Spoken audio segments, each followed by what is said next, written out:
Welcome back to my channel. I'm so excited for today's video. This is one of my favorite ones to watch from all the other book creators that I follow, and I'm just so excited to be filming my own. So we are going to be doing my top 24 books of 2024. This is not a unique concept. Everyone else is doing this, so I cannot take any credit. I just think it is such a cute little play on the year. Now, just as a complete disclaimer, the lighting is probably trash, and I'm really hoping you cannot hear the rain. We have not seen sunlight in days. It is now currently downpouring, and this really was the last chance I had to film this video because I want to get it up in plenty of time for you guys. And I'm just like, fingers crossed, we're making it work. So just bear with me on that. Now, I do want to just note that these are not ranked by like my number one book to the 24th book. There is absolutely no way I could do that.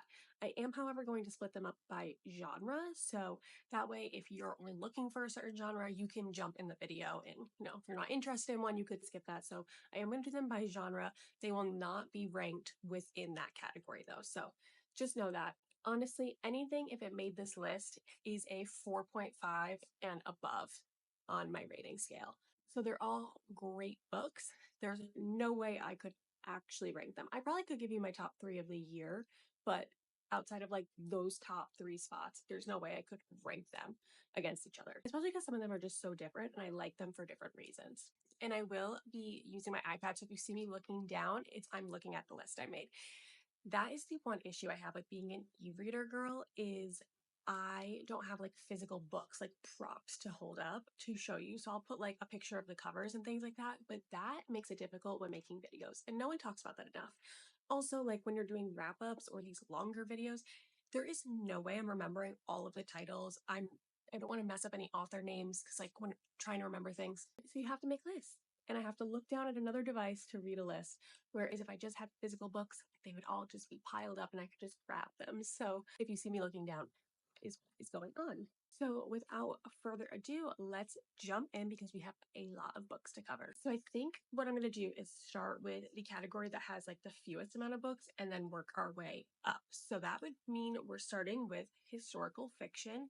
I do not read a ton of these books. I don't know why, because every time I finish one, I always really enjoy it.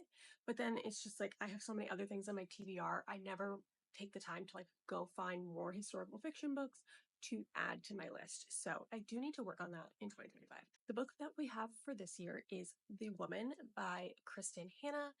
This is an amazing book. I love everything I've read from her so far. If you have not read The Women, it follows female nurses during the Vietnam War.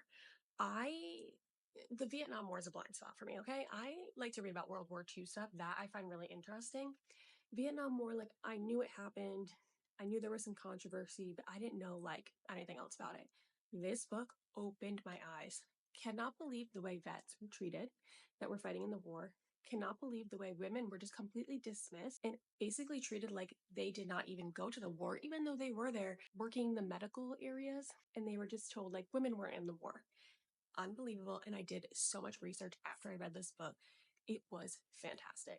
The next category we're going to talk about is thrillers. I have 2 on the list. So the first one that made the list is Keep It in the Family by John Maas. We read this for our podcast and I love this book. It was such a crazy ride reading this. I truly did not know where the story was going and it kept me so engaged, so on my toes.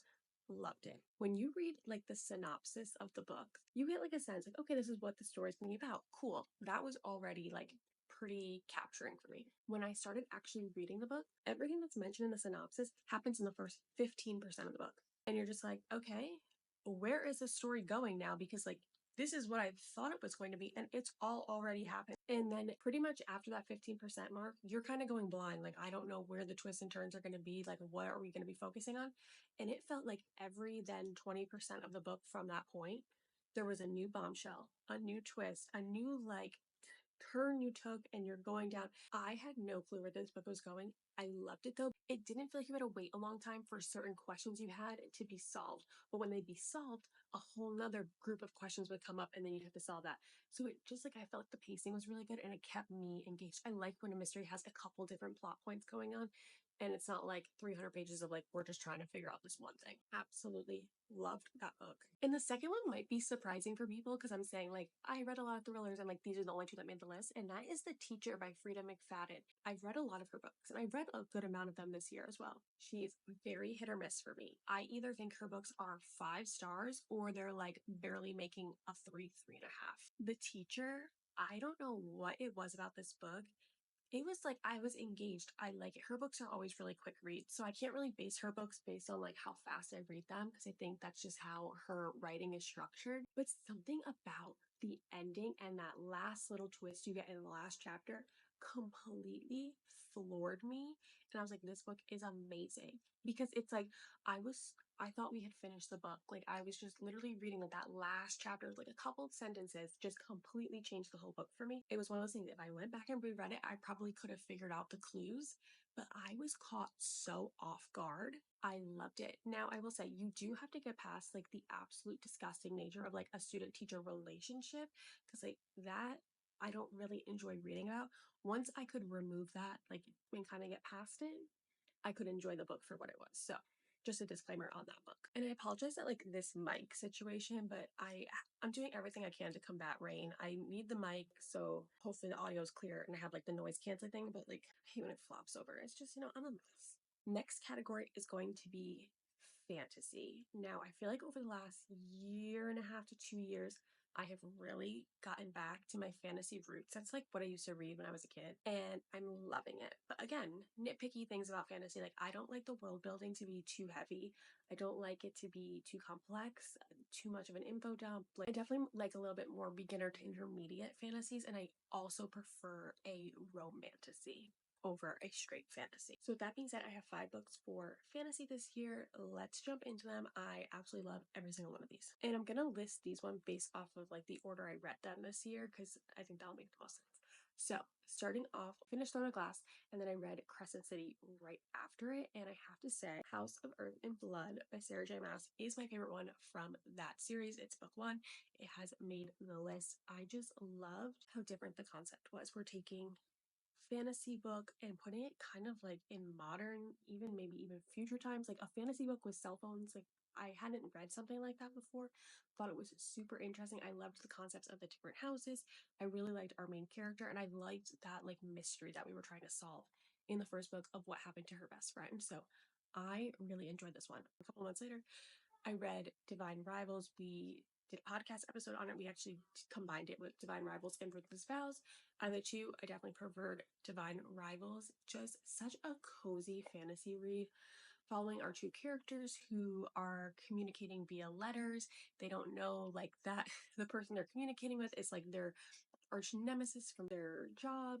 It was just such a cozy fantasy. I really just loved the concept of it, and I ate that one up. Then in September, we read it for the podcast. We read Quicksilver by Callie, Hart, and oh my goodness, like I saw the hype on TikTok of people talking about this book.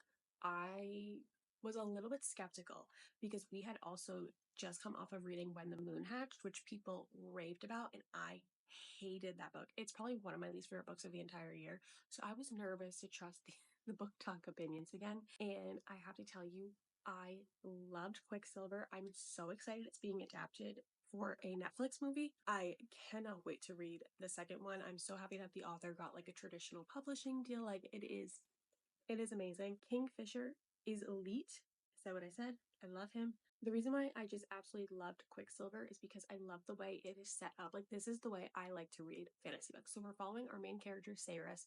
She lives in, like, the human world. We're getting a little bit taste of, like, what her life is like, the world she lives in, and then she gets taken and she gets moved to the Fae world. So she has no clue that this Fae world exists. So we start learning about the world as she's learning about it, which I like because that means the info dumping and the world building is gradual. We're learning it with the character. It's not like we start in the Fae world and now we're just being thrown all these different details about them. I like when we go kind of like human to Fae world, which is like similar to ACOTAR. And I liked that while the story was really complex and we had a lot of things happening, we really only go to a handful of locations. So you weren't having to like memorize this huge map or all these different like groups of people and how they do things. Like it was very like, we're here, now we're here, now we're here. You're being fed things very gradually.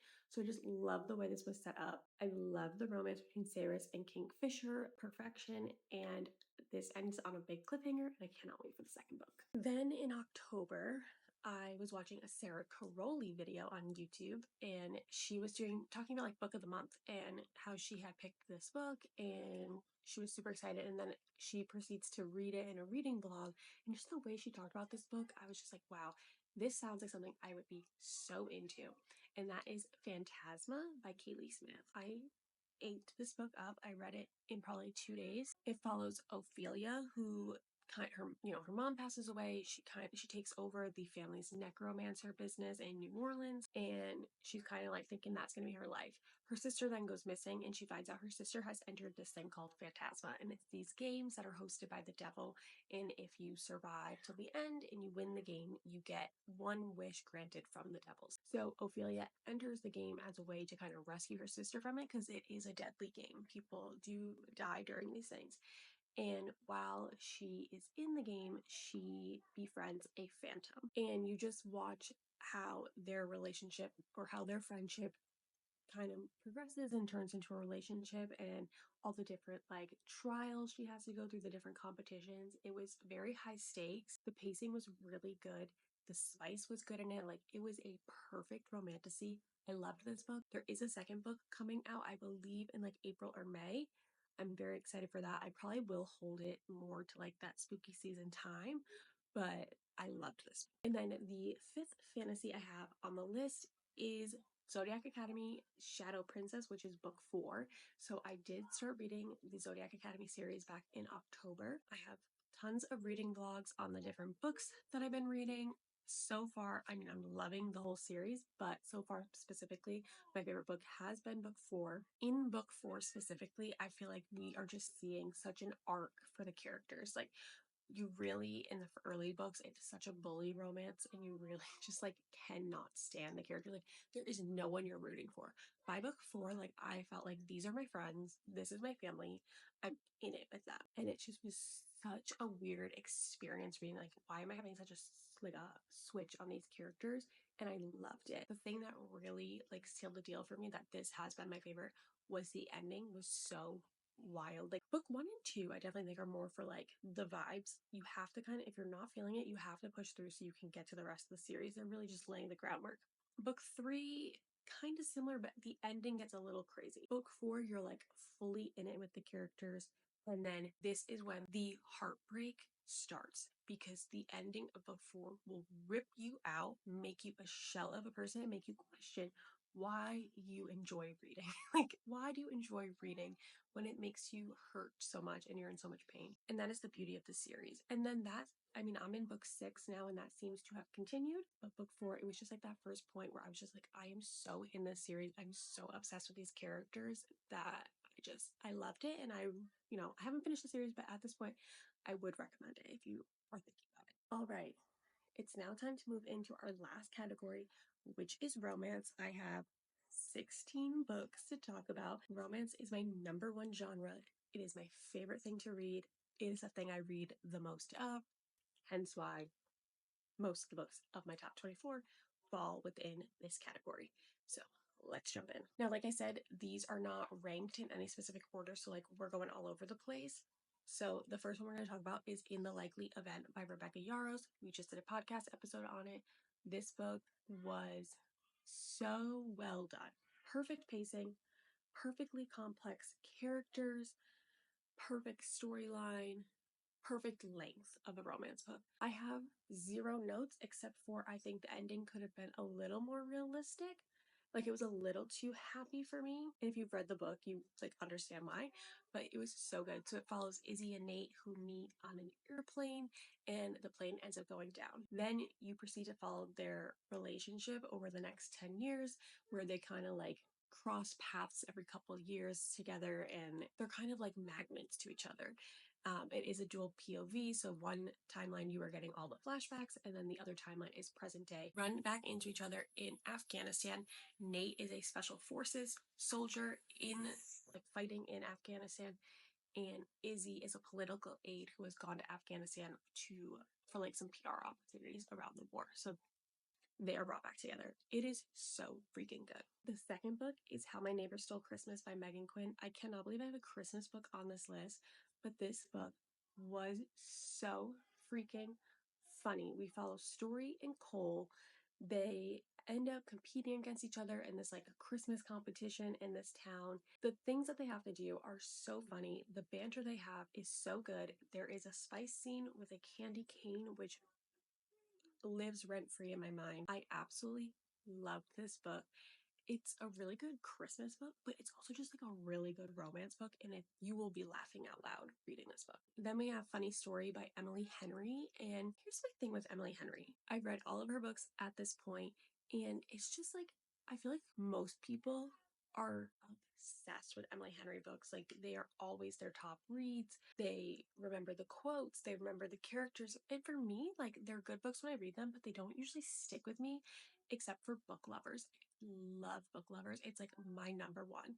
But everyone's favorite tends to be Beach Read, and that's probably one of my least favorite ones. I did not get the hype of that book. So it is kind of wild to me that an Emily Henry book has made my top 24, but I loved Funny Story. I loved the banter we got between Daphne and Miles. The characters felt very relatable, like people I would know in my own life. And I think that's why I really enjoyed it. And I think it's because they did not have a super instant connection, romantic connection. And it really was more of that, we're friends and it's building from there. It was just such a relatable romance storyline. Then we have Binding 13 by Chloe Walsh. So I read Binding 13, Keeping 13, and what's the third one? Redeeming 6, Saving 6, whatever the third one is for Joey, the first book in Joey's story. I have to say, Joey's I did not love as much, so I did not read the second one, but the first two books, Binding and Keeping 13, I absolutely loved, but I put Binding 13 on this list because it is just the first book that really just captured my attention for the series. I did not want to put this book down. I needed to know what was going on with her home life. What was the situation? Just seeing her relationship with Johnny, Johnny is unmatched. I love them. The friend group, the found family. This book is, oh my God, I can't believe this is technically a YA book. It felt so mature and the topics are so intense that you're reading about. So definitely look up trigger warnings for this one, but the writing is so good. Just the way these characters all come together and help each other and are really in each other's corner, and just Johnny and Shannon's relationship. I have not read many book couples that have that much of an impact and have stayed with me for that long, and I just absolutely loved this book. I think it deserves all the hype it gets, and if you are okay with the trigger warnings, I would recommend that everyone read this book. We have to move to a lighter topic. A lighter book, and that is Play Along by Liz Tomforde. This is the fourth book in the Windy City series. I personally love all the books in the series. I know some people hate A Mile High. I like that one a lot. Play Along, honestly, I think may have moved into my number one spot for the series. It was the second book, the right move, but I think Play Along may have just edged that out a little bit. Isaiah Rhodes, enough said. Definition of just golden retriever. I loved this book. I don't know what she put in the writing. It was unbelievable. And it had all the tropes I like. Sports romance, marriage of convenience, fake dating, guy falls first. All the things I love in a book were just put in this one. So it was bound to be a 5-star for me. The banter they have between the two characters are unbelievable. Kennedy, I love that she's such a strong female character, and she really was the one not holding her own, really trying to fight things. And Isaiah was just the definition of if he wanted to, he would. I love this book. And I guess we should just stick with the sports romance. I have So This Is War by Meghan Quinn. This is the fifth book. Yes, the fifth book in the Vancouver Agitator series. This is Posey's book. And if you told me when I started this series, I was going to love Posey's book the most out of everyone, I would have laughed in your face. He kind of felt to me like that, like annoying side character. Like he was there and he was just like goofy and he just came across like immature. And I just was like, I don't think I'm gonna ever want to like read a serious book about him like falling in love. The way she made me love his character should be studied. It was so good. Their connection was amazing. Had all the things you loved from the other books. I don't know, like she really gave depth to his character that you wouldn't have expected when you were reading about him as a side character. And they got into some funky stuff together. And I love it. She always manages to throw like a little curveball like that in there. I'm not mad about it. I loved this book. Then I have one more sports romance on my list, and that is The Fake Out by Stephanie Archer. This is the second book in the Vancouver Storm series. So we have Vancouver Agitators and now Vancouver Storm. I read this whole series this year. There's 3 books in it. The Fake Out was my very first 5-star read of the year, so it holds like a special place in my heart because reading this year was bleak. I did not have a 5-star read until like the end of February, I think. And I had read a lot of books by that point, and I was like, this is just, my picker is off. And then this one hit me. If you are just looking for like a perfect, fun, quick sports romance book, this is the one I would recommend. The first book in the series is good too, which is Behind the Net. This one I really liked. The third one, not my favorite. And what was that one? Wingman. They are interconnected standalone, so you do not need to read them in order. You could just read this one if you wanted to. I absolutely loved it. Now, the next book is one that was extremely surprising for me. I have seen it on TikTok for like over a year, and I didn't really know what it was about. People would show it, and they would always talk about the trigger warnings around it, but no one I feel like ever really, or at least the videos I saw, gave a description of this book, and that is the Mindfuck series by St. Abbey. This book, oh my god, ate this up. Basically follows a serial killer who ends up falling in love and dating the FBI agent who's investigating her. And that's all I'm going to say about this book. Go into it as blind as you can. It is wild. Look up the trigger warnings because, like I said, she is a serial killer. So make sure you're okay with the topics that it covers. If you're fine with it, I would highly recommend. I love. And the way by the end you feel for the characters, it's crazy. Like the way you're just like rooting for her through the book. Like, what is going on with me? I'm rooting for the serial killer, but it makes sense. So I absolutely love this book, and I told everyone to read this. And then along the same lines of like a darker romance book, I have King of Wrath by Anna Huang. So this is the spin-off. I would say like they're in the spin-off series. I don't know if that's how she markets it, of the Twisted Game series, because the character in King of Wrath is, we are introduced to him at the end of the Twisted Games series. It is a fake marriage, billionaire mafia situation. I loved it. I loved it. I love seeing these like big, powerful men just be like humbled real quick by women. And they just think they're like so tough, nothing gets to them. It's all about like power and money. And then this woman comes into their life and they just are mush. And I love it. I will eat it up every single time.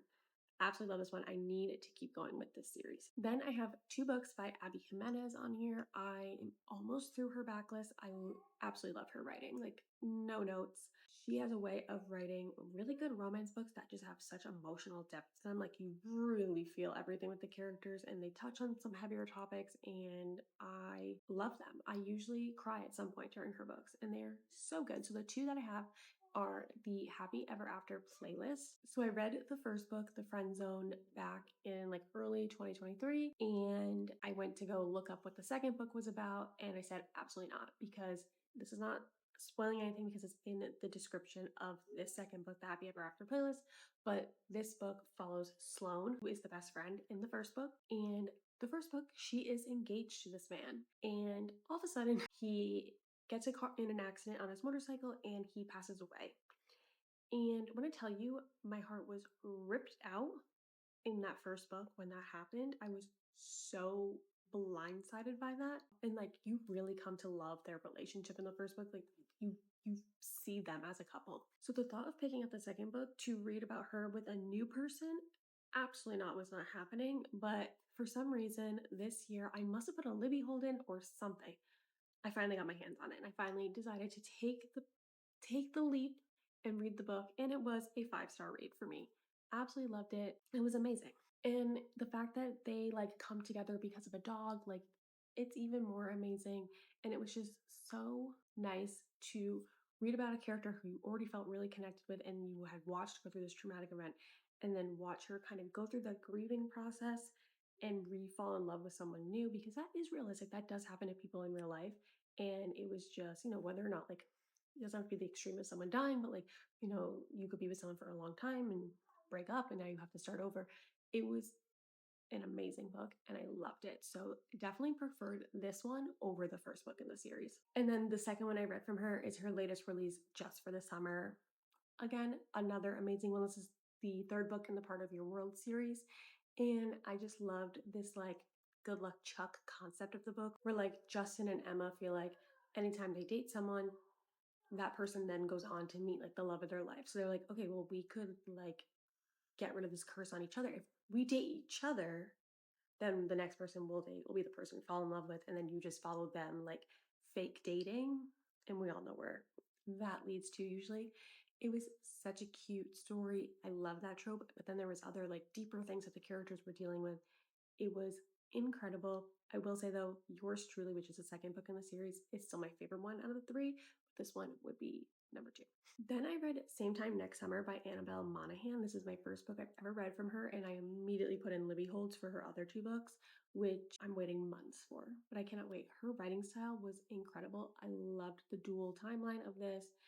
I loved the lake house setting of this. I love a like childhood friends to lovers second chance romance book. There's something about it. It's so feel good. Now I do think if this is a book you probably need to read in the summer to get like the optimal experience, but her writing style is so good. The book was so fast paced, and I like when it just feels like a relationship is progressing really naturally and it's not being rushed because it's in a book. Like we're still taking our time, they're still dealing with each other's flaws, and I ate it up. Of course, we have to have another Meghan Quinn book on here. She is one of my favorite authors, and so Bridesmaid Undercover is also on this list. It's the second book in the Bridesmaid for Hire series. I don't know, just magic put in here. So it follows Everly and Hardy, and Hardy is the best man in his friend's wedding. His ex-girlfriend is the maid of honor. He's trying to win his ex-girlfriend back. Everly is the wedding planner, and he enlists Everly's help in helping him win back his ex-girlfriend. Eventually, Everly ends up becoming a bridesmaid in this wedding so she can get close to them. They're working to try and like win back this girl, but as they're spending more time together, they're developing feelings for each other, and it is just incredible. I love her writing. I laughed so much during this book. I will never hate a Meghan Quinn book. And the last 3 books on this list, the last 3 of my 24, are all from the same series. And I know you're going to say, well, every other series, you just picked one book out of them. Yeah, these 3 all deserve their own spots. This is my top read of the entire year. And the books are Magnolia Parks, The Long Way Home, Magnolia Parks, Into the Dark. Now, there are Daisy Hates books put in the middle of them. I do like the Daisy Hates books. I prefer Magnolia. Magnolia Parks are like 6-star reads for me. Daisy's around a 4. Okay, so there were other books that got 5 stars that bumped out Daisy, but I will say overall, Magnolia Parks, the whole series, is my number 1 read of the entire year. The chokehold Magnolia and BJ have on me, I will never be the same. Like, there is me before reading Magnolia Parks and there's me after reading Magnolia Parks, and I will never be the same person again. I saw a ton of hype about these books and everyone kind of described it as Gossip Girl set in London. Okay, I love Gossip Girl. I read all the books. I've seen every single episode multiple times. So I was like, okay, sign me up. Oh my goodness, I was not expecting what I got with this book. Yes, they are socialites in London. When I tell you, these are the most flawed characters I have ever read about in a book. The way you just want to jump into the page and just like, ugh, to these characters is something I've never experienced before in a book. The way Jessa Hastings writes her characters, they are the most realistic feeling characters I have ever read. They are making all of the bad choices. They are very flawed in their thinking patterns. There's miscommunication. Like there's so many tropes that are just so frustrating for you as a reader because you're used to things get resolved quickly. The characters are making some decisions that you don't love, but most of them you're okay with. Like this felt like if someone filmed a reality TV show and then just transcribed it and put it in a book, because it is it is how people are in real life. It was incredible. There's so much complexity to these characters. Like, you think they're just these like rich kids running around London. The traumas that they've all been through, the things that they're dealing with in their lives, the codependency on each other within the friend group. Like, there's so many different themes at play in these books. There's so much that you can pull apart, and there's so many different things that you could relate to or you can connect to, and it's just absolutely incredible. Magnolia Parks is definitely like the setup for the whole storyline. You're finding out about Magnolia and BJ's kind of like early history and the dynamic of their relationship. The Long Way Home, which is the second book in their story, I will never emotionally recover from that book. The ending of that book had no business. That is another one. Like I say, Zodiac Academy, rip your heart out. Magnolia Park's The Long Way Home. Like, my heart has never been the same after I read that book. And that's all I will say. I don't want to spoil anything.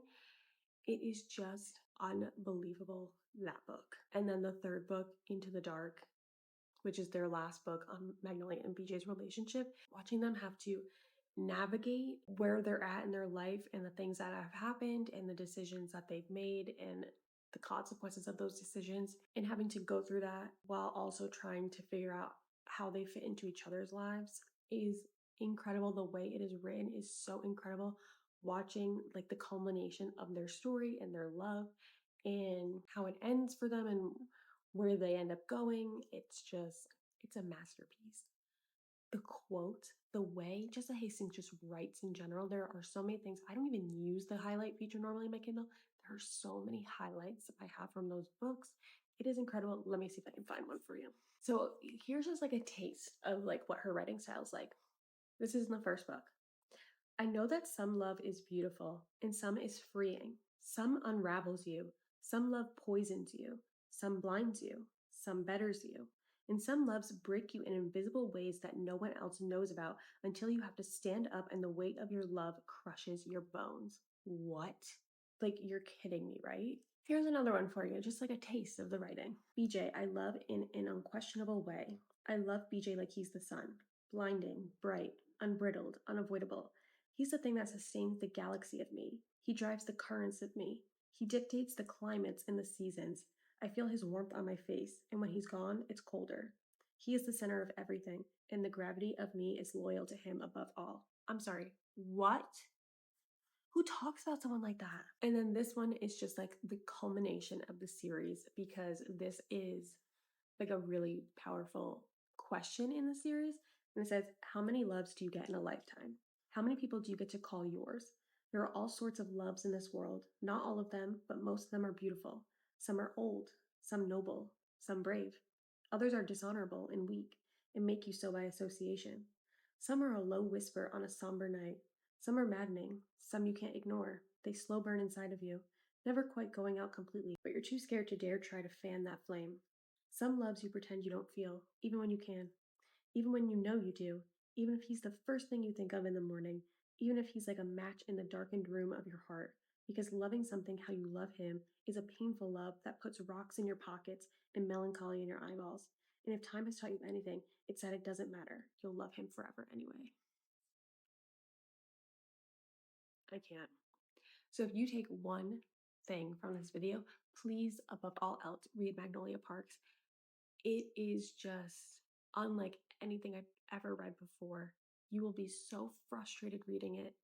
You will want to shake the characters. You'll just be like, what are we doing here? When is there going to be hope? And I tell you, at least for the Magnolia and BJ side of things, it is all worth it. It just is the perfect storyline. There are still more books to come. We still have to finish up Daisy Hate's perspective. If you are going to read the series, read it in order. So it goes like Magnolia, Daisy, Magnolia, Daisy, Magnolia. Read the Daisy parts because they take place like in the time frame in between the two Magnolia books, and there is crossover with the characters and everything, but they are incredible. This will be another series that I probably reread every single year because I just need to feel things, and that book made me feel everything.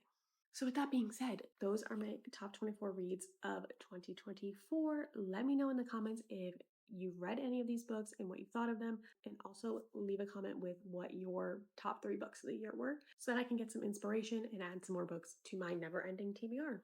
And with that, I will see you in the next video. Bye!